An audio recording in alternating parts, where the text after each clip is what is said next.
Good afternoon. Welcome back to H-Town Sports. I'm your host, Jacob Hazel. Thank you for tuning in. Today, a little preview about what we're going to be doing. We're going to go over the Rockets win on Wednesday, the U of H Cougars win Wednesday, notes and takeaways from each game. I'm going to do a little in-depth look at how good Reed Sheppard's been, give him his flowers, because those first couple games, he was getting a lot of hate, and now he's showed them haters why he got drafted number 3 overall.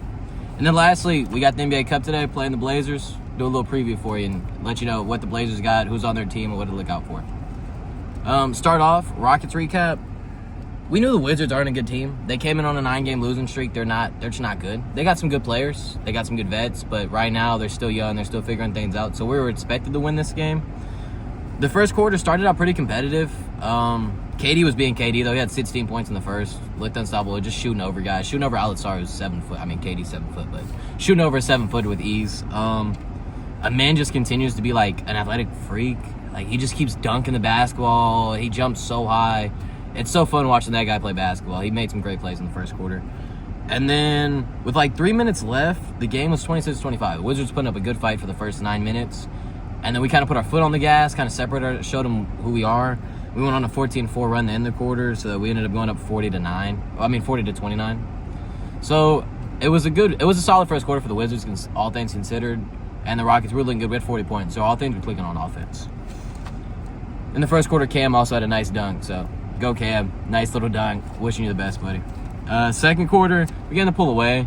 Again, we're the better team. We played like the better team today, so it's not going to be as good as the last recap with the Blitz. That was all back and forth, but yeah, we did our job today, basically. We handled the team that we're supposed to beat. Tari had 3 threes in the third. Dude's sniper. Reed had a couple nice plays. He had a nice and one finish on like 2 people around the rim. The bench was going crazy. The guys were loving it. He's a great finisher. He's actually a good finisher. He has a lot more to his game than just the shooting that people think he has. And then Steven Adams, like, dunked the ball, but he jumped off the ground. I know that sounds... If you watch Rockets games, you know what I'm saying. Like, he actually jumped. He looked pretty rejuvenated. I guess he had some fresh legs for him, so that was nice. And then Jabari's midi-game in that second quarter really showed. He had a couple nice shots where you see he's learning from Kevin Durant. It's nice that he has a mentor like that. At halftime, it was 81-54. I mean, it was an absolute blowout. So we had a great first half. We only had 3 turnovers at the half. It was getting blowing them out. So the third quarter and fourth quarter, it's fun, it's cool, but we're obviously not as intense. Jashawn Tate sighting in the third quarter, which was pretty cool. Love seeing Jashawn Tate. At this point, the game felt over. Even if they go on a run, it doesn't feel like they can necessarily come back just because of how large the deficit is.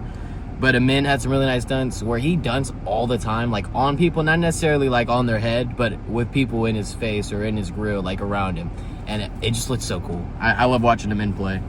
And then started the fourth, Amin Thompson. Top of the key 3. Looked pretty smooth. I like seeing him shoot. He's got to keep shooting the ball because we need him to make those. If he can develop a 3-point shot, man, sky's the limit for that dude. And then there was a typical Tari play, which I love. He missed the ball. He missed a shot, and then they got the rebound. He stole the rebound the second they got it. Then he shoots. He misses it, grabs his own rebound, goes up again, gets the layup. But it's just that typical Tari hustle and tenacity, grit that I love from him. He's a hard worker, man. He embodies what Ime wants in a player, and he just embodies the Rockets spirit as a whole. And then Reed, 8 points in the fourth for Reed, had a couple nice shots. I mean, it's just fun watching that guy play. More on Reed later in that takeaway for you. Final score ended up being 135-122. Rockets got the dub. It moved us to 4th in the West, 3.5 games back of the Thunder. We're playing great ball. Since the beginning, I mean, we went 0-2 to start the season. A really tough loss to begin the year to number 1 seed in the West. Tough loss to the Pistons where we didn't play our best game. Since then, we've been 6-1. We've had one dud of a game that just wasn't our kind of game. Like, that's not the style we play. We're turning it around. I'm very confident that we're going to be in a number 2 seed or a number 1 seed this year. Probably not catching OKC because they're just different. In the playoffs, we'll beat them, don't worry. But I believe we'll be that 2 seed this year. We're really good. We're really, really good. Now, notes and takeaways for the game. Durant, again, he had 16 first quarter points. He's still unstoppable. I hope you're religious because you don't make him miss. You just pray this guy misses. He's insane. So that 23, 5, 4, 2 steals, absolute star. That's why we traded for him. Amin, absolute stat sheet stuffer. Every time he plays, you're gonna see Amin Thompson's stats. 18 points, only a rebound today, but then he had 8 assists, 3 steals, 1 block, 8 of 11 from the field. So he's always going to get those stats, no matter what stat it might be. He's always doing something to help the team win. It's not empty stats. He's helping the team win every time. Some crazy dunks throughout this game, and he's so twitchy. Like, that first step of him, it is so quick, and it's almost unstoppable. And he's just a monster on defense. Again, in every passing lane, he's so good at defense. Watching him play basketball is so fun. Jabari, 15, 8, 3, 1 steal, 1 block today. I mean, great game from him. That's typically what you're going to see. His stats aren't necessarily going to jump off the page, but he's such a versatile player for us. He's so valuable. What he does is so important for us. In that midi game, I love seeing Jabari Smith Jr. shoot middies. Every time he shoots it, it just feels like it's going in. If you disagree, please let me know, but Jabari Smith's jumper feels so money. Tari, the dude is the best, one of the best three-point shooters in the league, if you're not named Jaden McDaniels. 4 assists today to push his three-point percentage to 53%. I mean, that's great. His shooting's eventually going to come down, but the fact that he's shooting that well, he definitely worked on it in the offseason, I'm sure. So it's a great thing to see him develop. And the whole spirit that he plays with, the hustling, the rebounding, all that's always going to be there. So if he's shooting 37, 40% from 3, that just elevates him as a player. And I honestly see why he turned down the contract extension if we weren't giving him his guaranteed money, you know? If he's going to play this way. And then lastly, Reed. Big shout out to Reed. We're going to touch on him later too, but 21, 3-3, 2-1. Got 2 steals, 1 block, defensive playmaker. It's the best game yet for him this season. The second most points he scored in his career. He's had 13 threes in his last 3 games. He's on one. He's rolling. He's building that confidence. He's getting better game by game by game. And he's only going to continue to grow. The kid's young. He got drafted last year as a rookie, but he was the number 3 overall pick. People forget that because he rode the bench or didn't play too much because Fred was there, but he's a very talented young man, and just because he's small and he gets bullied every now and then on the defensive, it doesn't mean he's not a great defender. Again, we'll touch more on that later. He's not that good. He's not the best defender in the league, but he's not going to be a negative defender. If anything, I think he's going to be right around an average defender due to the defensive upside that he brings, like the playmaking, the fact that if he gets a steal or a block, it typically leads out to transition points for us. All right, so that's going to be it for the Rockets recap, the Rockets takeaways for now. Thank you for listening if that's what you came here for. If you want to hear about your U of H Cougars, go Coogs. This is I'm going to go ahead and cover that now. And then we'll have that Reed Sheppard in-depth look after this. So the number 1 team in the nation is us. We're number 1 team in the nation. We're in the Big 12, Power 5 conference, and we're playing an unranked Horizon League lower-level team. So we're obviously supposed to whoop them. All right, we expected a blowout, but we're still excited to see our young guys perform. To keep the recap like nice and simple, we put the belt to ass. Like, I mean, it was bad. It was bad. But that's what you're supposed to do. It's nothing against Oakland. They're a great team. Thank you for coming out and playing us. But we're just a better program right now, and that's just what it is. 78-45 ended up being the final score. So, again, it was a great game for us. It was a great game. Good reps for everybody. Pretty sure everyone on the team played. Kingston Flemings, I just want to highlight this dude. He's so athletic. When he jumps, it's kind of like Ja Morant, where he just keeps going. Like, he just keeps elevating in the air.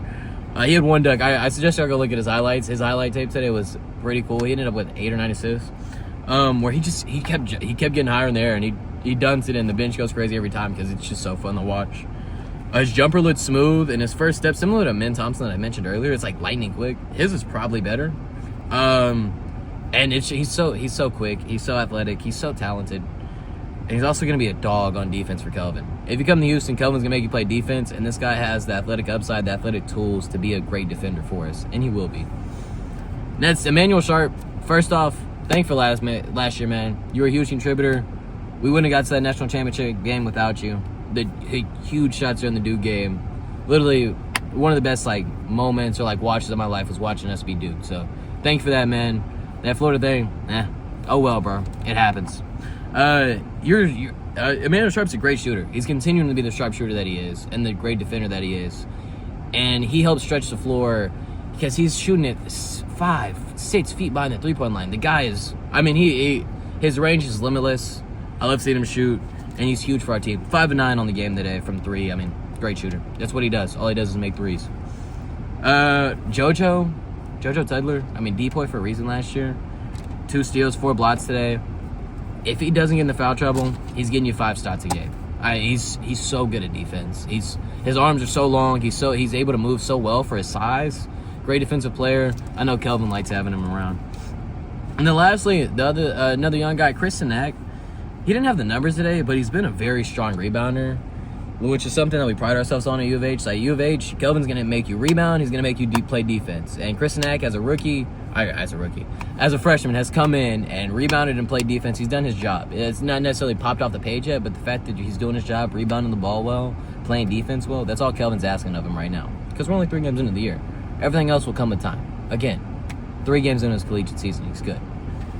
And then another thing I want to highlight, if you ever want to learn about how a team feels about a player, how players are doing, just maybe not on the court, behind the scenes, always listen to the coaches' interviews. Because the coaches know more than anyone else. Like, the coaches see the guys day in and day out, and the coaches are the ones that are going to play the guys. The coaches are the ones that show you whether they believe in them or whether they're not.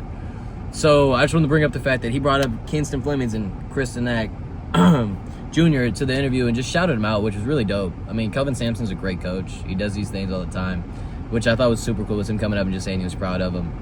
But if Kelvin Sampson's telling you that he's proud of him, that he sees how the skill set that Sanak has and the skill set that Flemings has and how they're going to help this team contribute, then watch out for him this year, because he's not saying that just to say that, you know?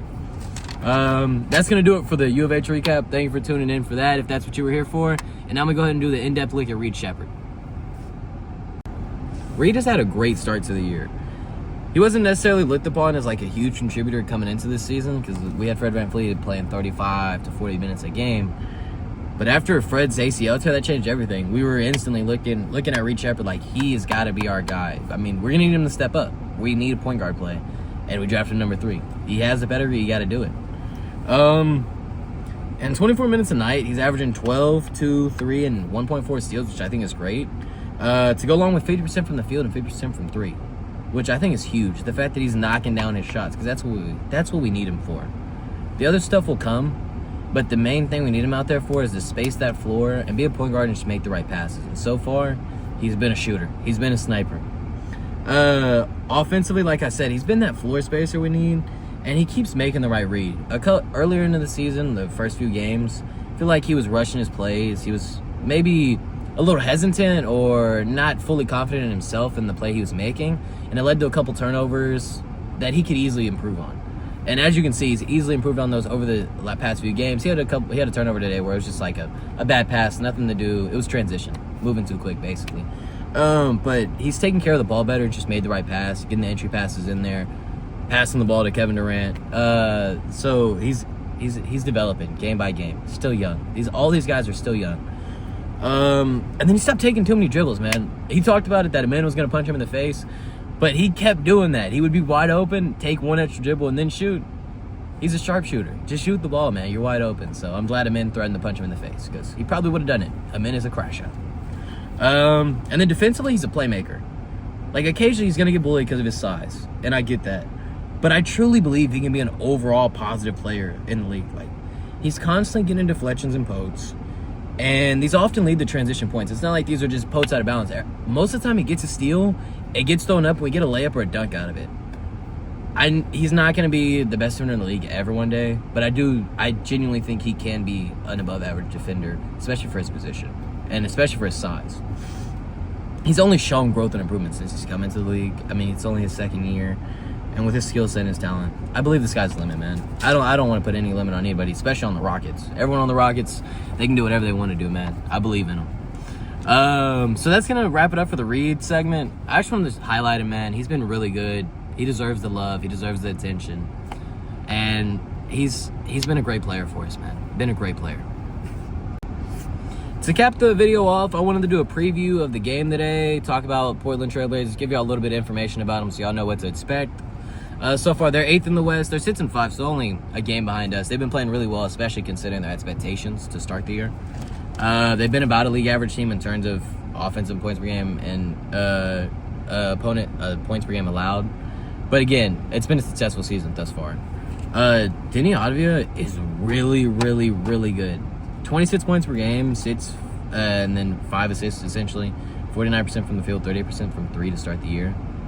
You don't hear those stats often. And if I told you those stats blankly, I don't think a lot of guys are guessing it's Denny Advia who's doing this stuff. But, I mean, I wish he was on a better team, a bigger market, because he would get more love. But he's been really good. Y'all should go watch Denny Advia. He's pretty fun to watch. He plays basketball the right way. It's pretty fun to watch. I like it. Drew Holiday, everyone knows Drew Holiday, but he's like revitalizing his career almost. He was still seen as like a good player, but it was more as like a 3-and-D player. You're not going to expect Drew Holiday to run your offense, you know? At least I didn't. If you did, props to you. But since he's coming over to Portland, he's averaged 17, 5, and 8.5 assists to go with 1.5 steals. I mean, he's been better than they could have asked for. He's been an absolute leader, and it's been really good. So watch out for Drew Holiday today. He's been their playmaker. Denny and Drew Holiday are probably their 2 best players. They have Shaden Sharp as well, and Jeremy Grant. They're bucket getters. Shaden's averaging 21. Jeremy Grant's averaging 18. So watch out for that. They're going to be looking for theirs. But I think we got the guys to slow him down. I guess with the Drew Holiday thing, he was good in New Orleans. So, like, I guess I should have expected him to have it in the bag at 35. Like, I don't know. The Drew Holiday thing's crazy to me, but I'm happy for him. I'm happy he's playing and having fun. Shout out to Scoot, bro. I don't know where you're at. I know you tore your hamstring or something. I don't know. You're still good, bro. I still have faith in Scoot Henderson. I don't know why. I don't know if I'm just clinging on to something, but I still have faith in that guy. My little take, Rockets are going to win 114-107. KD's dropping 30 points today, so yeah, KD over 25.5 points if y'all gamble. I think he's going to cook. And that's it for the video today. Thank y'all so much for tuning in again. It's a blast doing this every time. I'll be back sometime in the next day or two to give y'all an update on the Rockets about that Rockets win. We're going to speak that into existence. But thank y'all. Y'all have a great day. Please like and subscribe, and y'all have a good one.